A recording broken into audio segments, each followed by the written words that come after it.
ચાલો એની ફિલોસોફીથી લઈને આજના વિજ્ઞાન સુધીની આખી રસપ્રદ સફર જોઈએ. સદીઓથી મોટા મોટા ફિલોસોફરો આ એક જ સવાલમાં અટવાયેલા છે. આપણું શરીર તો ભૌતિક છે અને આત્મા અભૌતિક. તો પછી આ બંને મળે છે ક્યાં? એ કઈ જગ્યા છે જ્યાં આપણું મન અને શરીર એક થાય છે? આ એવો ગહન સવાલ છે જેણે માણસને હંમેશા વિચારતો કરી દીધો છે. અને પછી 17મી સદીમાં મહાન ફિલોસોફર રેને દેકાર્તને લાગ્યું કે બસ એમને આનો જવાબ મળી ગયો છે. એમને દાવો કર્યો કે આત્માનું ઘર બીજે ક્યાંય નહીં પણ મગજની અંદર આવેલી એક નાનકડી ગ્રંથિમાં છે. દેકાર્તનો આ દાવો કોઈ નાની સૂની વાત નહોતી. એ સમય માટે તો આ એકદમ ક્રાંતિકારી વિચાર હતો.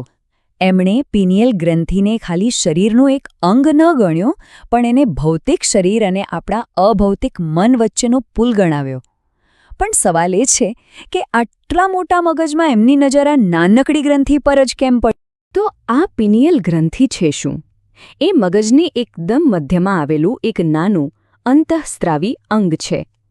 એનો આકાર પાઇન નટ્સ જેવો હોવાથી એનું નામ પિનિયલ પડ્યું. અને એનું આ કેન્દ્રમાં હોવું અને એકલું હોવું એ જ વાત દેકાર્તેને ખૂબ આકર્ષક લાગી. દેકાર્તે આ વાત કોઈ કલ્પનાના આધારે નહોતી કરી.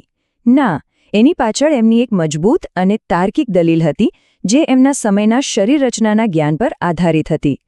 ચાલો આપણે સમજીએ કે એમનું લોજિક શું હતું. જુઓ, એમની વિચારવાની રીત ખરેખર કેટલી રસપ્રદ હતી. એમણે તર્ક લગાવ્યો કે પહેલી વાત, આપણને એક સમયે એક જ વિચાર આવે છે, બરાબર?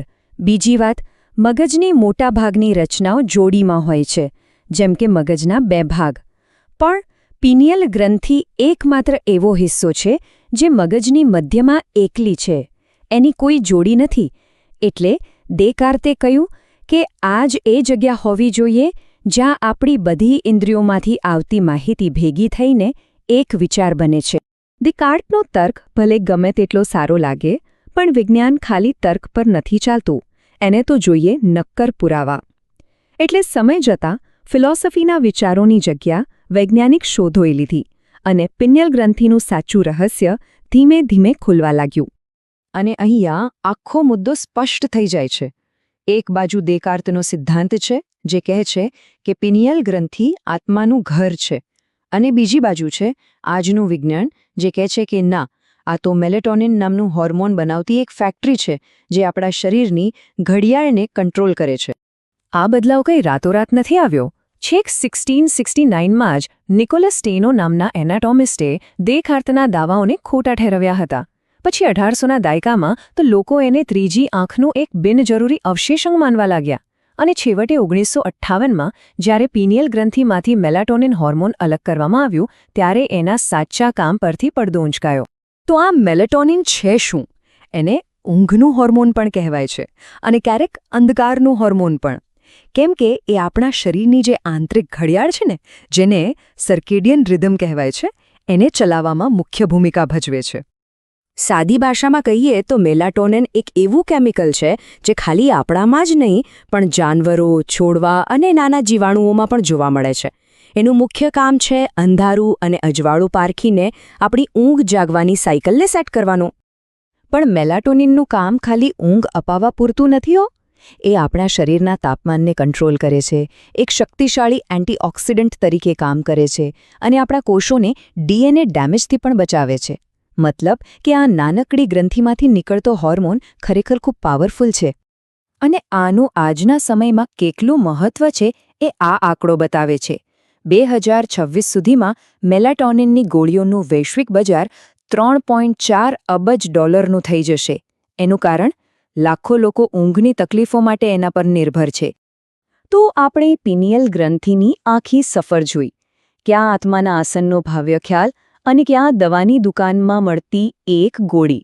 આ એક પરફેક્ટ ઉદાહરણ છે કે વિજ્ઞાન કેવી રીતે જૂના રહસ્યો પરથી પડદો ઉઠાવે છે. પણ વાર્તા અહીં પૂરી નથી થતી.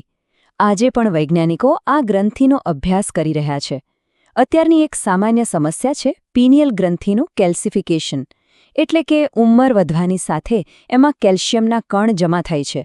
આનાથી એ કડક થઈ શકે છે અને એની મેલાટોનિન બનાવવાની ક્ષમતા ઘટી શકે છે. આમ પિનિયલ ગ્રંથિની આખી કહાણી ફિલોસોફીના સવાલોથી લઈને વિજ્ઞાનની નક્કર શોધ સુધીની માનવ જ્ઞાનની યાત્રાનું એક ઉત્તમ ઉદાહરણ છે. એ આપણને બતાવે છે કે આપણે આપણી આસપાસની દુનિયા અને આપણી જાત વિશેની સમજને કેવી રીતે સતત સુધારતા રહીએ છીએ. તો છેલ્લે બસ એક વિચાર. જે ગ્રંથિને એક સમયે મન અને શરીરને જોડનારું કેન્દ્ર અને આત્માનું ઘર માનવામાં આવતું હતું, એ જ ગ્રંથિ આજે આપણા શરીરની બાયોલોજિકલ ઘડિયાળ તરીકે ઓળખાય છે, જે આપણી ઊંઘને કંટ્રોલ કરે છે. આ ફિલોસોફીથી ફાર્મસી સુધીની સફર ખરેખર અદ્ભુત નથી? વિચારવા જેવી વાત છે, ખરું ને?